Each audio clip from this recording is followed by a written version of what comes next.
And joining us now to discuss is China analyst and author of Feeding the Dragon, Chris Fenton. So good afternoon to you, Chris. Now, China buys 60% of soybeans traded worldwide. It's an enormous market, obviously. It's also an example of how the CCP will use that kind of leverage against its trading partners. So, I mean, is this a hint for our farmers to diversify away from China, or is it too difficult and expensive for farmers to change course?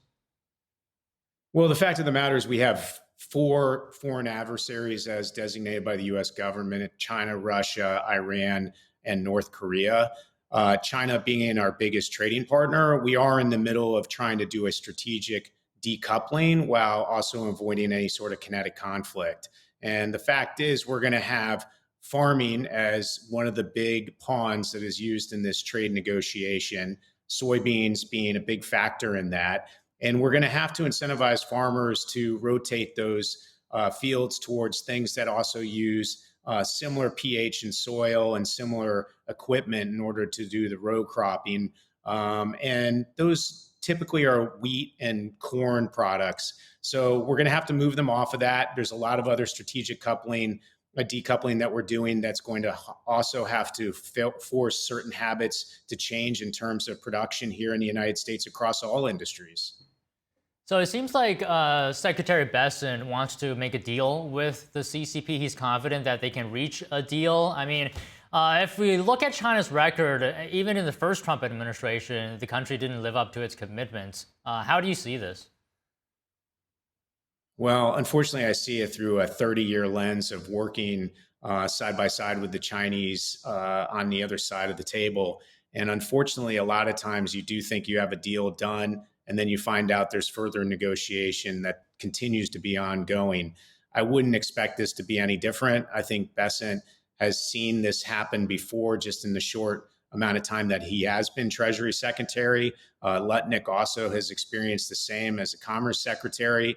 And I don't see any sort of final resolution on this particular negotiation for any sort of short period of time. And we're going to see that across the board in all the negotiations we have with the other superpower across the Pacific.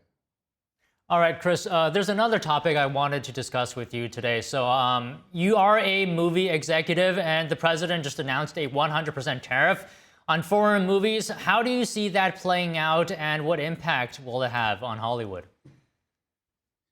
Well, it's interesting. I mean, Trump has pulled the fire alarm in terms of making people aware of the amount of manufacturing we've moved offshore in every industry, including that of Hollywood. We've offshored roughly 60% plus of our production over the years.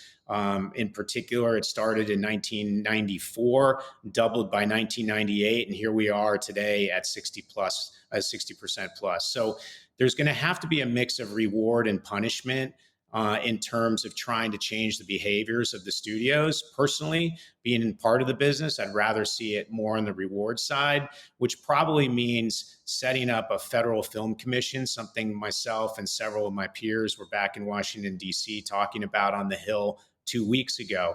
If we can complement state subsidies and rebates so that we can be competitive with places such as the UK or Canada or South Africa or Australia, we're going to start incentivizing studios to move production back here on a reward basis. It's going to make the P&Ls much better, and it's going to make a lot of us able to actually produce our best in the world content here on our soil, much closer to home, which all of us would prefer.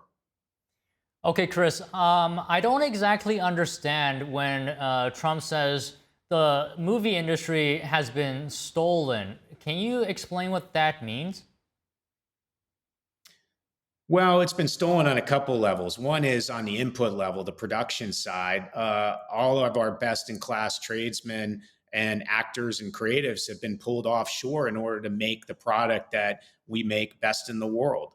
On the output side, we also see countries stealing the way that we tell these stories in terms of how they would like their own narratives told in these movies that we make that we're trying to distribute around the world and monetize. We saw that with China in terms of how they were trying to steer plots and characters and various franchises towards narratives that Beijing held dearly and wanted Hollywood to portray to audiences around the world. So it's a combo of both on the production side and also the creative and how we distribute these movies around the world and how these countries want their stories told or our stories told in their markets. Now, I'm glad you brought that up because I know you worked with NTD's Tiffany Meyer on Hollywood Takeover, right? And this was a documentary about the CCP's influence in Hollywood. Do you think Trump's tariff plan will help to counter that type of influence from the Chinese Communist Party? Well, it's interesting. China is not a big issue when it comes to moving manufacturing offshore for our country. There's not a lot of incentives and rebates over there. So it's not a problem on the production side. On the output side, on the monetization side, we've also lost that market. We taught them how to make comparable types of projects over there in their own domestic industry, and now they cater to their own people much better than we can. So we've lost that market on two fronts, production and on monetization. Where I see China influence is definitely going to continue in areas such as TikTok if we find out that it's not fully bifurcated from Beijing like we are told it's supposed to be. And on top of it, we still see it in academia. We see it in social media in various instances. There's a very strong lobbying effort in part on Beijing's behalf. And then on top of it, we also see capitalism and companies, global companies that want entree into that market, continuing to carry narratives that are part of the soft power initiatives of Beijing. Can you talk to us about how do you even define an American movie? Well, it's the same way we might look at, say, Apple. We look at Apple as an American company. The hardware is designed here. A lot of the invention and the IP and the patents is done here in the U.S. But then a lot of the manufacturing, a majority of it, is offshored and then brought back onto our shore.